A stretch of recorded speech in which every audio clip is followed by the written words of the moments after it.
Hello friends, welcome to our channel. आज हम लोग आलू पराठा बनाएंगे, लेकिन उसमें थोड़ा सा ट्विस्ट देंगे ताकि हमारा जो आलू पराठा है वह और भी स्वादिष्ट बन सके। बच्चों को भी यदि आप कभी कभी देखा हुआ लंच नहीं फिनिश कर पाते हैं तो इस प्रकार का आलू पराठा बनाकर यदि आप बच्चों को देंगे तो आई होप आपके बच्चों का लंच बिल्कुल फिनिश हो जाएगा। तो चलते हैं अब हम लोग अपने आलू पराठा बनाने के प्रोसेस में। उसके लिए 1 कटोरी हमने आटा लिया और 1 कटोरी साथ में मैदा भी ले लेंगे, और इसमें मोयन के रूप में आप चाहें तो घी या फिर रिफाइंड तेल डाल सकते हैं।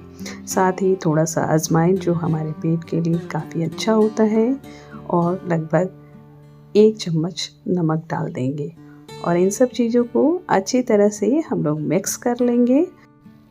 तेल डालने से हमारा जो पराठे का डो है वह मुलायम गूंथ पाता है, और स्टफ़ पराठा बनाने के लिए हमेशा डो का मुलायम होना बहुत ही अच्छा रहता है। यहाँ पे हम लोग थोड़ा थोड़ा ही पानी डालेंगे और उसे अच्छी तरह से मिक्स कर करके कुछ इस प्रकार का आटा हम लोग तैयार कर लेंगे। अब जब ये आटा हमारा गूंथ कर रेडी हो चुका है, लेकिन अभी भी इसे और अच्छा बनाने के लिए हम लोग 10 मिनट के लिए इसे रेस्ट के लिए छोड़ देंगे।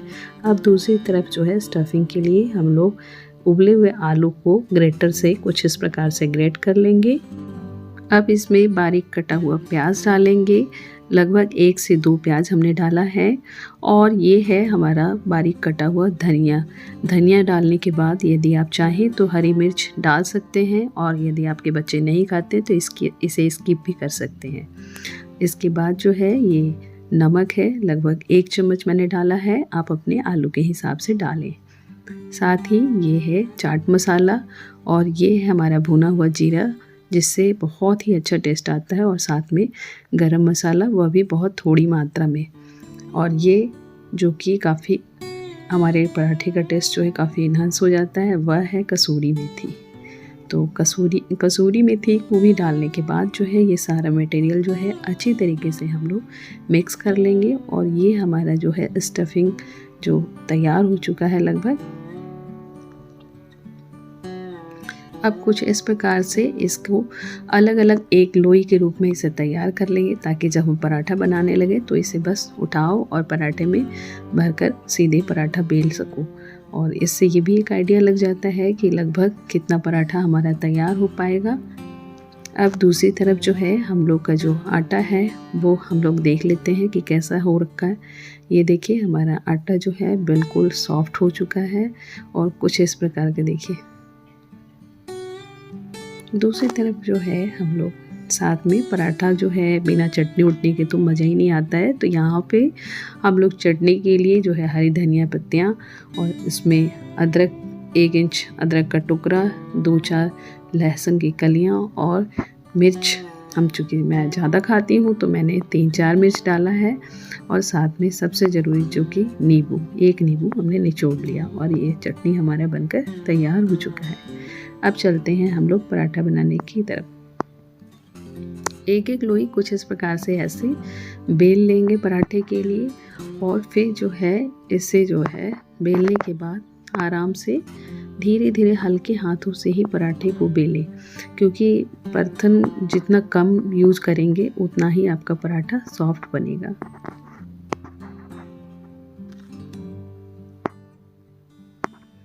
ये हमारा जो है, जब मैं पूरी रोटी की तरीके से ही पूरा जो है पराठे का एक लेयर जो है तैयार हो चुका है, उसमें हम लोग घी उस पर लगा करके, और फिर इसे जो है हम लोग लच्छे पराठे का रूप देने के लिए कुछ इस प्रकार से यह हमारा जो है लच्छा बनाने के तरीके को देखिए, ये एक पर एक लेयर जो है चढ़ाते जाएंगे, और ये किनारे से भी कुछ इस तरीके से इसे बॉन्ड के तरीके से बांध देंगे एक दूसरे से।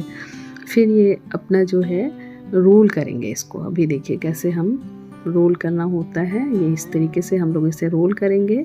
स्टफ़ पराठा तो बनेगा, लेकिन इसमें लच्छा वाला जो ट्विस्ट है वो कुछ इस तरीके से हम लोग देंगे। अब इसे हल्के हाथों से कुछ इस प्रकार से इसे बेल लेंगे।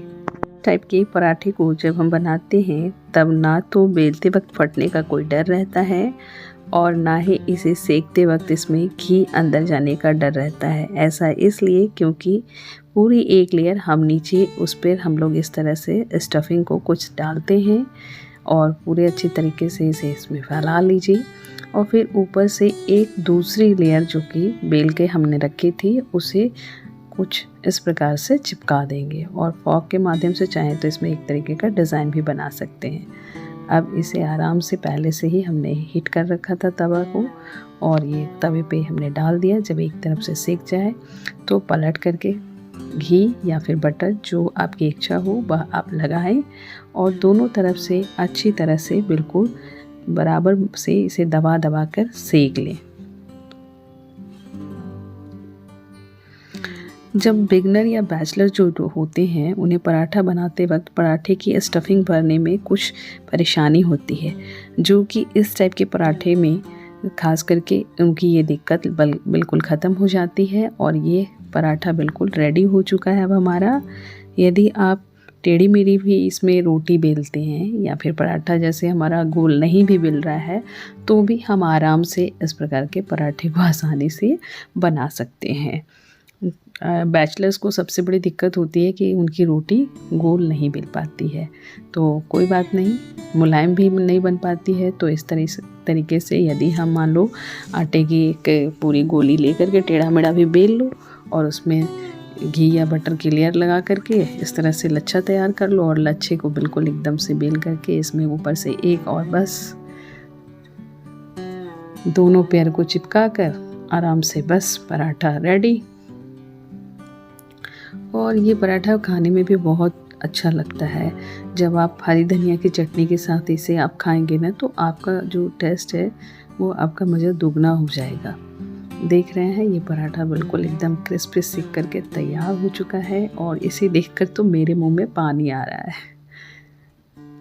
ये देखिए, ये जो अगला है ना, ये यदि आप थोड़ा बहुत भी अच्छे से जानते हैं तो बस एक लोई बनाइए और उंगली के माध्यम से इसे धीरे धीरे गोल गोल इसे दबाते हुए घुमाते रहिए।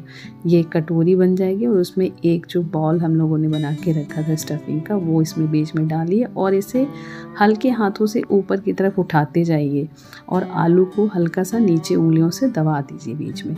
और फिर ये देखिए बिल्कुल इस प्रकार का एक पराठे का जो है गोली लेकर के भर कर तैयार है। अब इसे हल्के बेलन से ही बेलेंगे। जब भी इसे बेलिए तो इसे हल्के हाथों से ही बेलिए और इस तरीके से फिर देखिए ये भी पराठा बिल्कुल एकदम से अच्छा सा एक तरीके का बिल्कुल सिक कर तैयार हो चुका है। दोनों तरह से आप चाहें जैसे आपको आसान लगे उस तरीके से आप अपने पराठे को बना सकते हैं।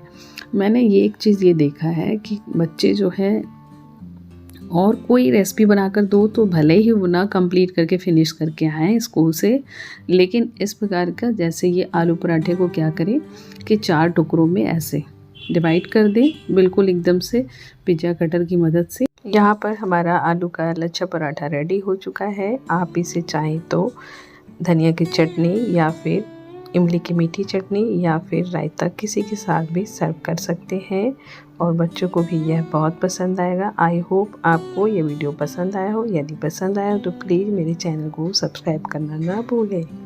Thanks for watching.